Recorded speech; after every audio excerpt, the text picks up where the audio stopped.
The storm may have shaken me, but it did not destroy me.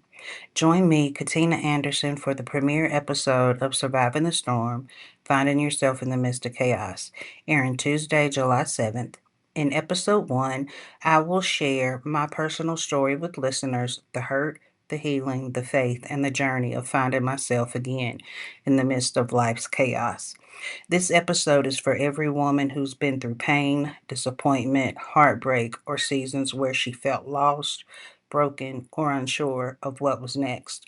My prayer is that as I share my story, you will be reminded that you are not alone. Your storm has not ended your purpose, and God can still use every part of your journey for His glory. Tune in Tuesday, July 7th, for the premiere episode of Surviving the Storm, Finding Yourself in the Midst of Chaos, because after the storm, there is still healing, purpose, and life is waiting for you.